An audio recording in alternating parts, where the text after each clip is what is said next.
Hello, everybody. It's your boy, ThePunkOtakuScribe here, and welcome to the Spider-Man Across the Spider-Verse Spoilers Talk video. Today, with me, I have the man, the myth, the legend, OmniViewer. How you doing, Omni? Hello there, Punk Otaku. I'm doing quite well, and how are you today? So this will not be a traditional review. This is going to be a Spoilers Talk video again. We are going to spoil this movie completely. However, if you would like a traditional review video, we both did do our own, and both will be linked down in the description if you're interested in that. So, in my initial review, there was a character I did not speak on at all, because I was worried that I would spoil too much speaking on them. The plot centers around this character's motivations so much that I felt I could only really talk about him here in the spoilers video. Especially considering that, their motivations, their purpose, and their connection to this movie from the first is so ingrained into this movie's plot. And I'm speaking, of course, of the Spot. The writing centered around the Spot in this movie is so clever and unexpected. Both the trailer and the beginning of this movie lead you to believe that the Spot is going to be just this villain in the beginning of the movie that is there to get defeated by Miles almost instantly, just to show you how much Miles has grown as Spider-Man. Then we would get to the real threat, which was, assumingly, Spider-Man 2099 Miguel O'Hara. But, as we both saw, that was not the case at all. It would turn out that the Spot was a scientist from Into the Spider-Verse that was hit with a bagel to the face and was disfigured and turned into the Spot from the Collider in the first film. Good on them for connecting it that way, but also, what a clever way to give a villain motivation. What a clever way to take a villain and not only keep them from being one note, but to also make them so layered by making them come off as one note and, comical at first, and then take their motivations and have us take them so seriously. I don't really know about you or anyone else watching, but I sort of felt for him a little bit. And then when he started, spouting what he wanted to do, I started becoming kind of afraid of him. He gets creepy and menacing. And Jason Schwartzman's performance shows that really well, almost impeccably, I'd say. I'd say it's a near perfect performance, because he has to switch from one mode to the other. He's not one note, like I mentioned. He's bumbling and comical at first, and then once he really gets fed up with Miles and Miles making him look dumb, he gets menacing and really cold. And what he wants to accomplish is terrifying. Ultimately, I think because of what he's trying to accomplish in terms of going to all of the dimensions and gathering, just filling himself with all these different portals to his body, I think he's ultimately going to destroy himself doing that. But yeah, the writing around him and him as a villain was pitch perfect. The way this movie handled Spot really is quite interesting. The whole idea that they took this character who was largely considered to be sort of a one-off joke, something that no one in the even diehard comic book fandom took seriously, and they managed to make him gradually grow into the role of quite possibly the arch nemesis for Miles Morales. I mean, that takes some serious writing chops. It is very, very hard to convince people that something is serious after it's spent so long being treated as anything but. And yet, somehow they managed to pull it off with the Spot.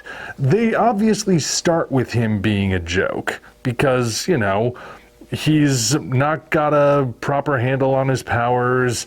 He's popping his limbs in and out of everywhere, and stuff is falling through him. You're thinking, okay, obviously this guy's not going to be that big of a threat. He's just a little something to establish things right off, kind of like what they did with the Rhino in the beginning of Amazing Spider-Man 2, and then we're just going to move on from him.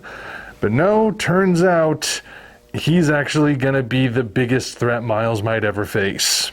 And I say that because it was recently announced they're not going to make a fourth film. This is just going to be a trilogy like they used to make in the olden days. But how that plays out in the next movie, well, I guess we'll see. One aspect of this movie that I feel should get more recognition than it's actually getting is the restraint that it shows. This movie, its entire first half, almost anyway, is characters just sitting around and talking and having just moments with each other. With this being an animated superhero movie that is a sequel to another animated superhero movie, they could have just made the same movie again and made it bigger and grander and made it all style, no substance, with a bunch of action that connected to nothing, and just made their money and thought, oh, they're going to come see this one anyway, so no effort. But they didn't do that. They gave us a whole lot of effort. And these character moments that they allow us to see in this movie's runtime, it serves the grander plot at hand and their place in it. And I thought it was just so wonderfully done. It's not just that they showed restraint when it came to this sort of thing, but they also showed some natural character progression. Like, we saw that Gwen is now sort of in a place where she's not sure what to do with herself, because she spent a long time trying to not have connections. Now she has a reminder of what it's like to actually have friends and other people in her life after the events of the first movie, but she's separated from those people. She literally cannot get to them because they are in completely different realities, and she especially can't get to the one she cares about the most, that being Miles. So she's got that frustration, and of course she's kind of alienated from her dad because he doesn't know that she's the vigilante he's kind of going after because he sees her as a problem. And seeing her looking for that sort of connection, especially when she finds the Spider Society, that feels realistic. She's thinking, yes, please, I want to be where all the spider people are. I want my mentor to be the Spider Woman who is so cool because she goes into battle pregnant and it doesn't faze her. But even as we see her being part of that, you see that it's really not the same. She has a very specific role she's expected to play, and if she deviates from it, she gets in trouble. Her whole student-teacher thing she wants to form with the other Spider-Woman isn't quite working out. They clearly have a role where the older Spider-Woman is in charge and Gwen has to obey orders. It just isn't the same as when she's with Miles, where she can let her lopsided hair down and just be herself. Miles, meanwhile, is still trying to figure out his own role, and he has an idea of where he wants to be and where he should be, where he wants to fit in, but that's kind of at odds with his parents not wanting to let him go. They're not quite ready for him to grow up yet.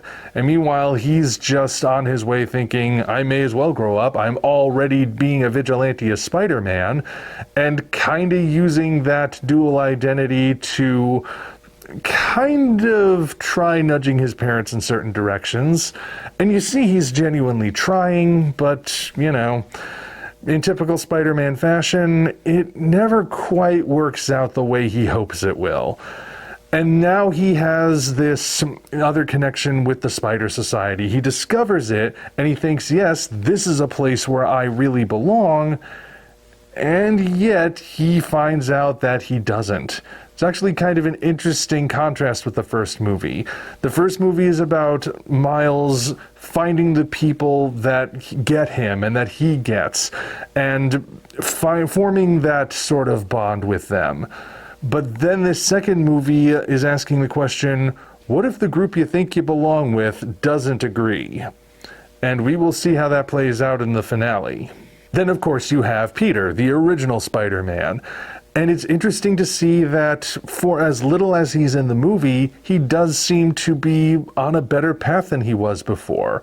They didn't do the typical thing of having the character be down on his luck and then seem like he's going to get better at the end and then reset for the sequel so that he's still in the same place he was before, like so many different movies and shows tend to do. No, we've seen that, like every other character, he's made progress. Apparently, he got busy with MJ right away because in just a little over a year's time, he has a baby now. And it's also worth noting that he's not treated like the overwhelmed, helpless father. He's clearly a first-time father. He's still getting the hang of it. He's still making mistakes. But he's not the sort of father who doesn't want anything to do with his kid. He's like, oh, Mayday took a crap, diaper time. Like, it's the most natural thing in the world, like he's done it before, because this is the life he actually wants. It feels like a natural progress. He still doesn't quite have his life together quite yet because, let's face it, he's still Peter Parker. Peter Parker is never going to have his life completely together, but we at least get a sense that he's in a better place than he was before. Carrying on from your point about characters, there are a couple that I want to highlight. There's a lot to choose from, but there are a couple I want to highlight, one of which I'll get to later, but there's one specifically that I want to get into because they're not really being talked about, and they're not really in the marketing a lot. And that's Ben Reilly.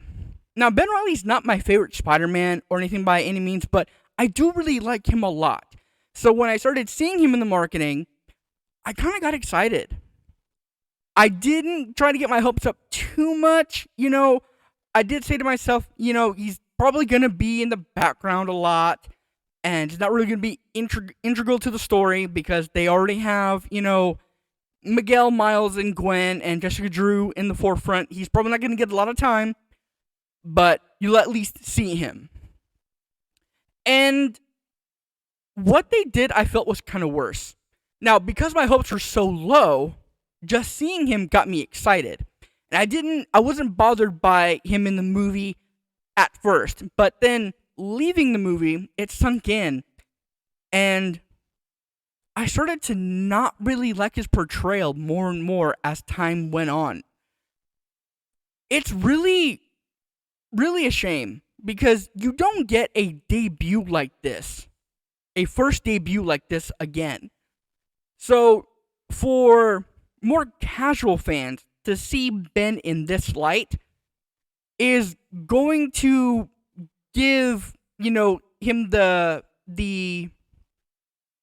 image that he's just a joke moving forward. And Ben deserves a lot more than that. At least, I think so. Yeah, I've seen a lot of people kind of upset that Ben Reilly was treated as kind of a comic relief. But let's be honest here. Ben Reilly is associated with one of the most infamously bad Spider-Man story arcs ever written. And he's a character who at the time was rejected because he was supposed to replace Peter Parker originally. And fans didn't want that. They wanted Peter to come back because Peter Parker is Spider-Man, not Ben Reilly. So I kind of understand where they were coming from. They were using him as a joke partly because he was already considered that by an entire generation of Spider fans, at least some of them, but also as a way to sort of make fun of that era of comics in general, with the way it was drawn, the way the characters spoke. I mean, sure, if you're a diehard Ben Reilly fan, I can understand how you might feel your favorite Spider-Man was slighted, but in the long run, I don't think it's that big of a deal. And who knows, he might get his moment to shine in the third film. I have noticed that there is some backlash against this movie, and I will be perfectly honest, I don't understand a lot of it. There are people who say that people who are liking this movie are just so dazzled by the brilliance of the visuals that they aren't focusing on how messed up the story is, which is odd to me because while yes, the visuals are very impressive and can in fact be overwhelming at times, I didn't find myself distracted from the story at all. I can tell exactly what they were trying to say and what they were setting up for the next movie. There are times, and I don't want to call anyone out specifically on this, but there are times that it feels like the people who are doing those rebuttals are sort of like, let me put it this way. Imagine if you came across a video of somebody who was reviewing The Lord of the Rings, The Two Towers, the second movie in the trilogy, second book in the trilogy as well, but I'm talking about the movies here. They just watched The Two Towers. They had not watched The Fellowship of the Ring, and they had no intention of watching Return of the King, and based solely on watching The Two Towers, which is the middle of the story, they made a bunch of judgments about the story and the character development and how it concludes and everything that might not actually stand up to scrutiny if they had the full context of the whole trilogy. That's how it feels at times, and I don't know. Not every movie is for everyone, obviously, but I feel like there are some people who either didn't give it a fair chance, or maybe they're the ones who were so distracted by the visuals that they didn't focus on the story. I don't know. Hopefully they watch it again and figure a few things out. Speaking of the next movie, it's going to be called Beyond the Spiderverse. And I'm actually willing to bet, actually, it's probably for certain that the titles are deliberate. And the third one being called Beyond the Spider-Verse, to me, has some interesting implications.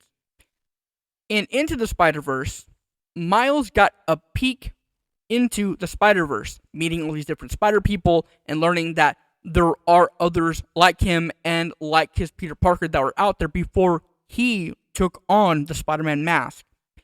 In here, Miles goes across the Spider-Verse. He goes to different dimensions, travels across them, and meets even more spider people than he ever did before.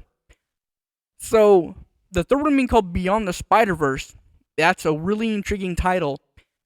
And I would argue that this movie gives us a peek into what going beyond the Spider-Verse means. And this actually leads into the other character I want to highlight, and that's Donald Glover's cameo as the Prowler in this. To me, this was the most interesting part of the movie in terms of the little quick cameos that they gave us. Reason being, Donald Glover was in Homecoming and is credited as Aaron Davis. And in Homecoming, he says this: I don't want those weapons in this neighborhood. I got a nephew who live here. Throwaway lines like that are implemented all the time, and they could mean nothing. They could mean everything.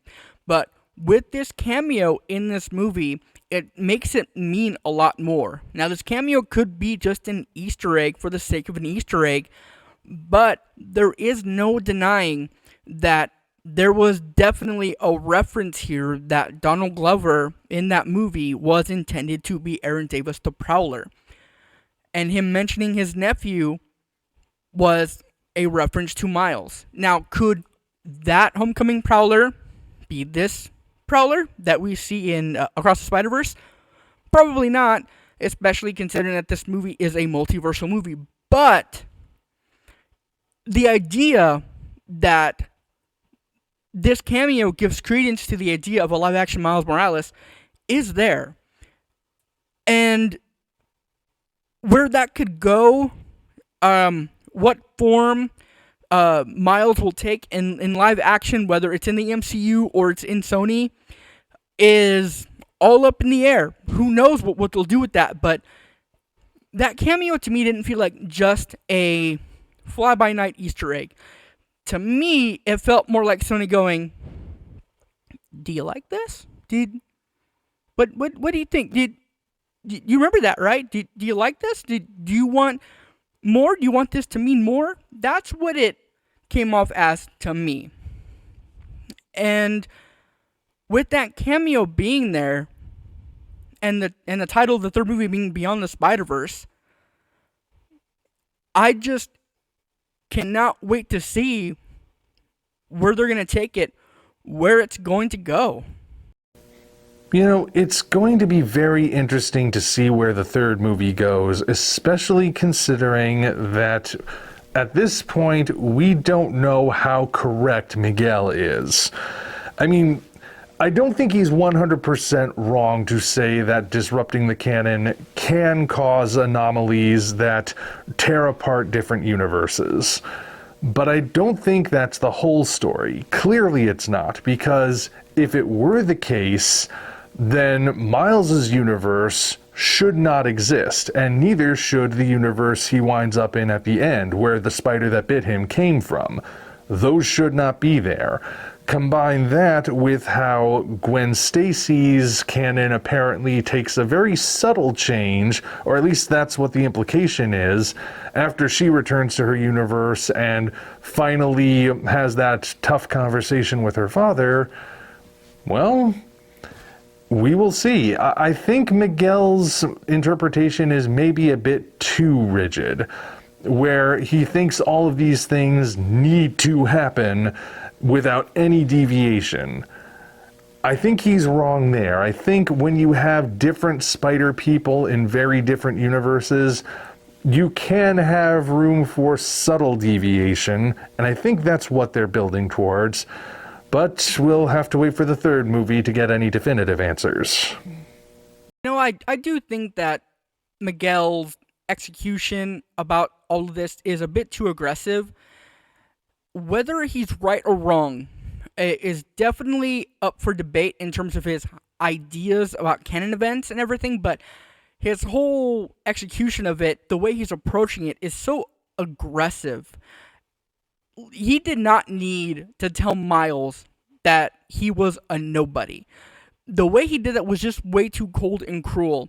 And typically in stories, a character like that, a character like Miguel, when they're far too rigid and laser focused on the way they believe things should go, it ultimately ends up bad for them. And I don't think Miguel is going to see the end of Beyond the Spider-Verse. That's just my belief there. But continuing on, speaking of Beyond the Spider-Verse, I do want to get into that ending. The ending of this movie, which blew me away completely. As I mentioned, Miguel tells Miles that he was a nobody. What that essentially means is that Miles is an anomaly. He was never meant to be Spider-Man in his universe. But because he did become Spider-Man, that Peter Parker that Miles knew to be Spider-Man died. Because there can't be two Spider-Man in one universe, apparently. The spider that bit him was from another universe, and it came through from the Collider. Well, in trying to go save his father in his own dimension to prevent his canon event from happening, like Miguel says it has to, ends up in the wrong universe, and he ends up in the universe where the spider that bit him came from. And when he gets there, he gets captured by his multiversal Uncle Aaron there. In this universe, Miles' father has died and Aaron has survived. And the entire dimension, at least that city, looks destroyed. It looks like it's no holds barred, no boundaries, just everything looks destroyed because there is no Spider-Man in that city. And it would turn out that universe's Miles became the Prowler, which is the reveals of all reveals, I'd say. And with that Miles being the Prowler, it really feeds into your point about Miguel. Could Miguel be wrong? Was our Miles that we follow supposed to be Spider-Man, or was this Miles supposed to be Spider-Man? And how that's going to play out in the third movie, they're setting up so much here. They have a lot of loose ends to tie up, and I'm fairly confident that they're gonna do it. I think ultimately what's gonna happen, and I've said that a couple of times here already in this, but I'm gonna reiterate a couple of my points. One, the Spot, he is going to ultimately destroy himself. Miguel, same thing. I think he'll have a turn. I think he'll have a change of heart, but right before he does, he's not going to make it. And this Miles, this Prowler Miles, it's really heartbreaking. I want to see him become that universe's Spider-Man, but is that even possible anymore? They're obviously going to fight each other. Or, I mean, maybe they will, maybe they won't. But I think they're going to fight each other. But what I want out of that is a happy ending. I want that Miles to be Spider-Man. The B team returning for the third movie, at least that they showed them at the end of this movie, I hope that they do return. And I'm hoping that maybe the B team, Spider-Ham, Noir, and Penny Parker, maybe even Peter B. Parker, can help this Prowler Miles feel like he doesn't have to be alone like they did with the Spider-Man Miles that we follow. I don't know. There's a lot that could happen. What do you think, Omni? What do you think is going to happen in the next movie? Where do I think things will go from here? Boy, that's the million-dollar question. Obviously, we've got a lot of loose threads we need to resolve.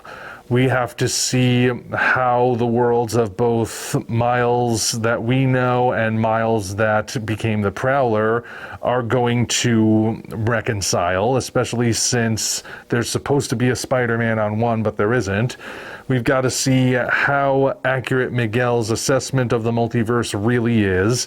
Obviously, the Spot is going to come back and make good on his promise, or at least try to, and we've got to see if, one, Miles can stop him, and two, if Miles stopping him is actually going to be a universe-destroying event. We've got the new team that Gwen is assembling, which they said they showed at the end that they're bringing back Noir, Spider-Ham, and Penny, so I definitely want to see those three again. But beyond that, I mean, this movie's got so much going on in it, and it reaches a very particular point. I almost worry that there's no possible way a third movie could live up to what was just done, because it's got to tie so many threads together, and it's got to do justice to so many different characters and bring things to a conclusion that actually feels satisfying. Writing the ending of a story is almost as hard as getting it started in the first place. And yeah, only time is going to tell, really. Who knows? I'm pretty confident it's going to work out because they delivered with the first movie and they delivered with the second movie. But the third movie is always a flip of the coin, because it might be good, it might be bad, it might just be okay. Third movies and trilogies, well, we'll see. Either way, good or bad, I think we're going to be in for something that's huge for the next movie. It could be a satisfying conclusion that wraps up everything in a neat little bow, or it's going to be a big bloated mess. But either way, we all know it's not going to skimp out on the visuals and action sequences. It's going to be a huge spectacle that's a feast for the eyes, and it could make sense, it could not. Well, that's going to about wrap it up for us on this spoilers video.